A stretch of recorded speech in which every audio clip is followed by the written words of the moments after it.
Jette. Tout, tu jettes. La laque, les sprays, tout, je m'en bats. Je veux rien savoir. Je veux rien. Mais arrête de dire des conneries, chérie. Putain. Mais non, tu seras pas dégueulasse. Et puis, tant bien même, t'es dégueulasse. T'es dégueulasse, mais la planète est sauvée. Bordel. C'est quoi le plus important? C'est ta petite face de merde ou la planète? Non mais attends. Ah, sérieux chérie. Remettons en question un petit peu là. La planète, pense à nos enfants. Oh l'écologie. Moi j'ai 43 ans. Ça fait, pour ceux qui le savent, pour ceux qui le savent, ça fait des années et des années. Depuis que je suis enfant, adolescent, j'entends les mêmes discours. L'écologie, attention, faites gaffe. Quand j'étais enfant, à l'école, quand j'étais un peu plus jeune, à l'école, on nous avait dit que Bordeaux, d'ici 2020-2030, ça n'existerait plus. Ça serait noyé sous l'océan, en fait. Sous l'océan. Que des conneries. Wouhou. J'ai ramené mon petit zizi. Moi, je suis parti en couille. Là, Bordeaux serait noyé sous la mer aux alentours de 2020-2030. Dites-moi si je dis des bêtises, si vous avez entendu la même chose quand vous étiez jeune. Los Angeles. Quand j'étais jeune, Los Angeles, en 2020, pareil, sous l'océan, je t'ai montré, moi. Je suis parti, je déconne. Tu vois, depuis qu'on est petit, attention, faites attention. Quand j'étais plus jeune aussi, il fallait faire attention à la laque. On stigmatisait notamment les femmes pour la laque, leur utilisation excessive de la laque, pour se faire des petites coupes, se structurer des petites coupes et tout. Attention, vous êtes en train de créer un trou dans la couche d'ozone. Oui, car effectivement, il y a un gros trou dans la couche d'ozone. Mais bon, il a la particularité, la singularité d'être comme le nuage de Tchernobyl. Il s'arrête là où il faut s'arrêter. Bref, nous avons au-dessus de la tête un trou dans la couche d'ozone qu'on peut appeler aussi un donut chez les Simpsons. Et si on fait pas gaffe, ce trou-là, d'ici 2030, va nous buter. Il y a quelques années, ce fameux trou qui devait nous buter ou créer des trucs de ouf sur la planète, s'est refermé miraculeusement. Génial. Comme le fameux nuage de Tchernobyl qui s'était miraculeusement arrêté à la frontière française. Pas de chance les Allemands et les Belges. Vous avez mangé. Nous, tranquille, nuage intelligent. Bref, regardez, petit extrait, une vidéo que j'ai trouvée sur X de Dimitri Legrand, où il expose sa théorie. Il montre, bref, regardez l'extrait, on se retrouve juste après. C'est l'arme géopolitique ultime, utilisée pour un nettoyage massif.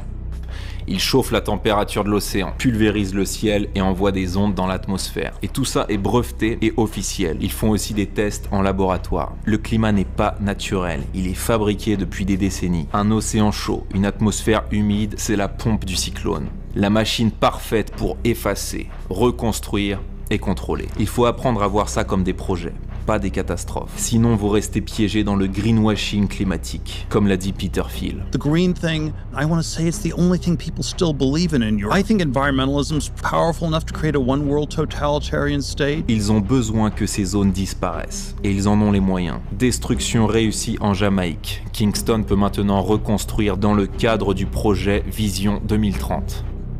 Mettez les images côte à côte avec Maui et on a le même résultat.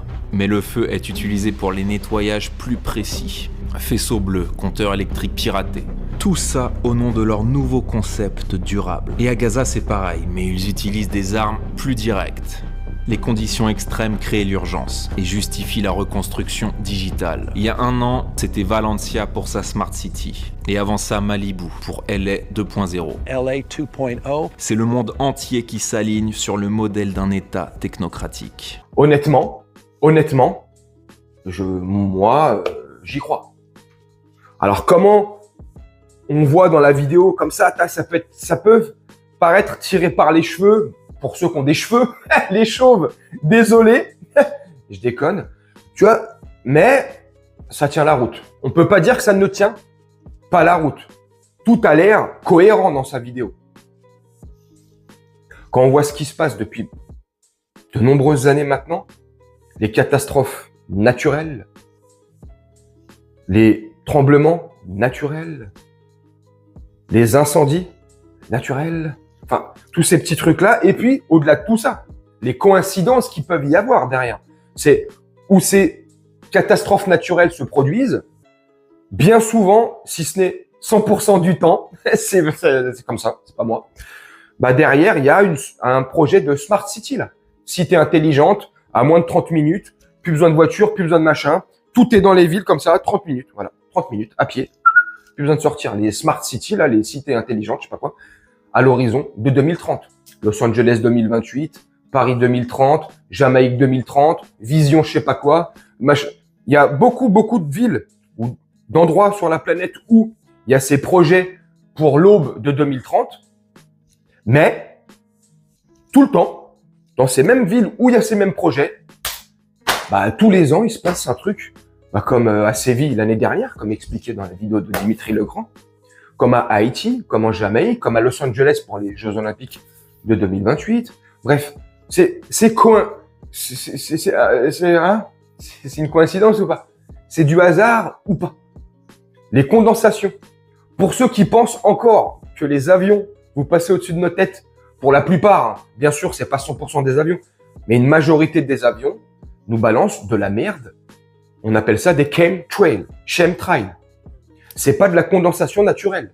Je suis désolé. Si vous vous renseignez et vous penchez un minimum sur le sujet, vous verrez bien que là-dessus aussi, on nous berne. Pourquoi nous pulvériser la tête comme ça, à longueur de temps, comme si on était des vulgaires insectes ou des moustiques?